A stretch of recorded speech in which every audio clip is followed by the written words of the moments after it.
kurciya, jiya mun ji daɗin darasin da ya bambanta mana manzanni da annabawa. To, yau za ki ba mu labarin Annabi Nuhu alayhi salam. An gaishe ku, ‘ya'yan albarka.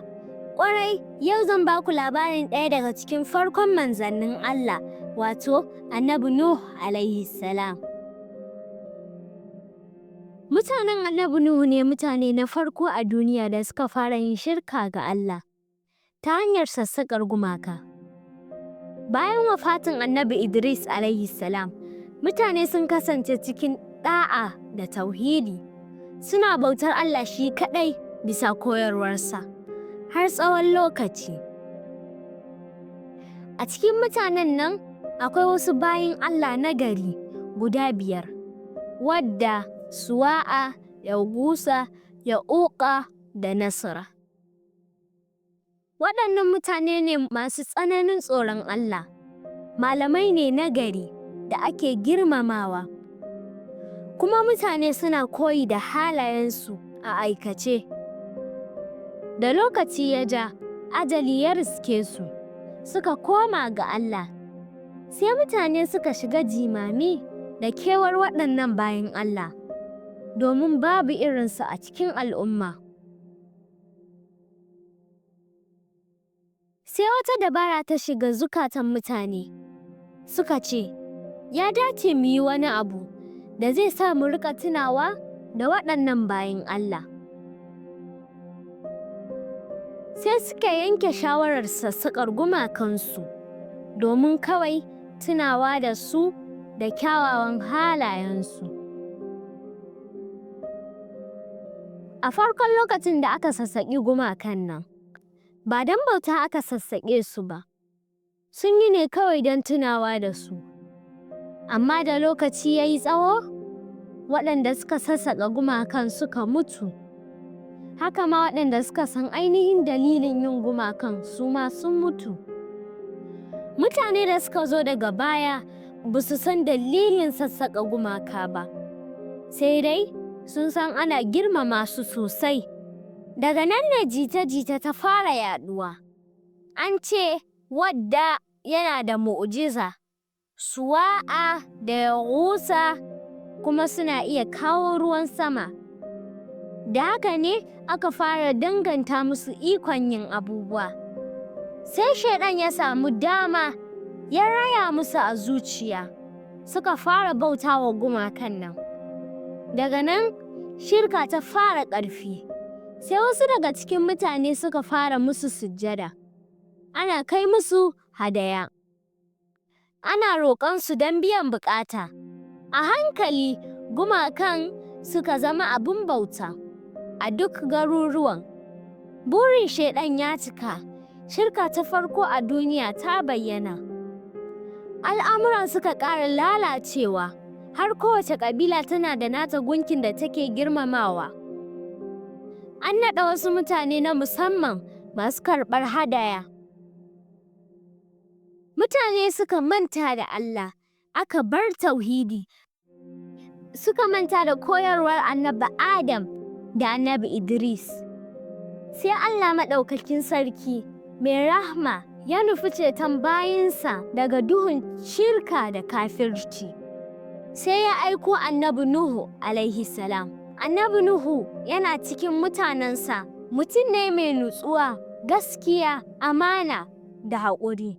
Makiyayi ne, mai hikima, kuma mutane suna ƙaunarsa, suna neman shawararsa a harkokin rayuwa.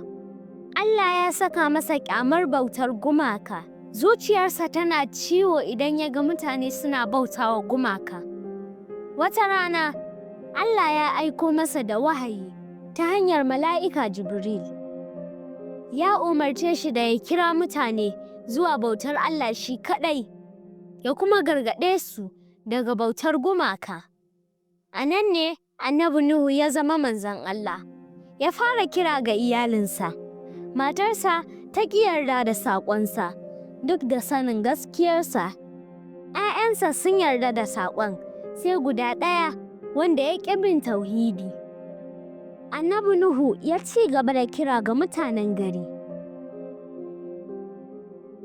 dare da rana, a bayyane da a ɓoye, a taro da a ɗaiɗaiku. Amma kaɗan ne suka yarda da shi. Galibi talakawa da masu rauni, masu kuɗi da mulki sai izgili da wulaƙanci. Har labarin ya kai ga mugun sarkin garin, ya sa aka kira Annabi Nuhu. Shi kuwa Annabi Nuhu ya yi masa nasiha da bin Allah shi kaɗai, amma sarki ya sa aka duke shi saboda faɗin gaskiya. Duk da haka bai daina isar da saƙon Allah ba. Shekaru suka shige, ƙarni bayan ƙarni, shekaru 950, Annabi Nuhu yana kira. Mutane kaɗan ne suka yi imani. Bai daina addu'a ba, yana ta roƙon Allah ya shiryar da su. A ƙarshe dai, Allah ya sanar da shi cewa ba wanda zai ƙara yin imani sai waɗanda suka riga suka yi. Sai Annabi Nuhu ya roƙi Allah game da bijirewar mutanensa. Sai Allah ya umarce shi da ya gina jirgin ruwa. Annabi Nuhu ya shuka itatuwa tsawon shekaru. Daga bisani ya sare su. Ya fara gina jirgi a kan tsauni. Mutane suka riƙa yi masa dariya da izgilanci, cikin mamaki yadda yake haɗa jirgin ruwan inda babu ruwa gaba ba ruwa baya. Suna cewa ya bar wa'azi ya koma aikin kafinta. Amma cikin ikon Allah, Annabi Nuhu ya gina jirgi mai ban mamaki, hawa 3 ko ina a rufe. Hawa na farko dabbobi ne, na biyu mutane, na 3 tsuntsaye. Sai Annabi Nuhu ya shigar da muminai da dabbobi maza da mata cikin jirgin. Matarsa da ɗansa suka ƙi shiga. Sai Allah ya umarci ƙasa ta ɓulɓulo da ruwanta, sama ta zubo da ruwanta. A wannan yanayi ne Annabi Nuhu ya hango ɗansa, sai ya ce masa, "Ya ɗana, ka yi imani ka zo ka shiga jirgin nan." Sai ɗan ya ce, ya hango wani tsauni zai je ya hau. Daga nan Annabi Nuhu ya ce masa, "A yau babu wani wajen tsira sai wannan jirgin." Daga nan ruwa ya ci gaba da zubowa ta sama da ɓulɓulowa ta ƙasa. Ambaliya ta mamaye duniya. Gidaje da gumaka suka nutse, mushrikai duka suka halaka. Bayan tsawon lokaci, Allah ya umarci ƙasa ta haɗiye duka ruwan. Sannan jirgin Annabi Nuhu ya tsaya a kan tsaunin Judi. Allah ya umarci Annabi Nuhu da ya sauka cikin salama. Daga nan ne aka sake gina sabuwar al'umma. Annabi Nuhu ya kammala rayuwarsa cikin biyayya da godiya ga Allah. Amincin Allah ya tabbata ga Annabi Nuhu alaihi salam. Yara, kun ga yadda Allah ya tseratar da waɗanda suka yi biyayya ga dokokinsa, suka kuma gaskata abin da annabinsa ya zo da shi. To kurciya shi kenan waɗanda suka ƙi bin Allah sun halaka?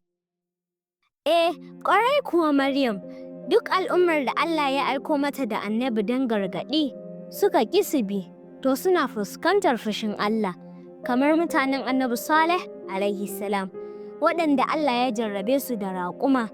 Kurciya, ki ba mu labarin dan Allah. Insha Allahu, gobe zan ba ku labarin Annabi Saleh alaihi salam mai raƙuma. Ku mana sharing, ku danna mana subscribe da like domin samun sabbin shirye-shiryenmu da zarar mun ɗora.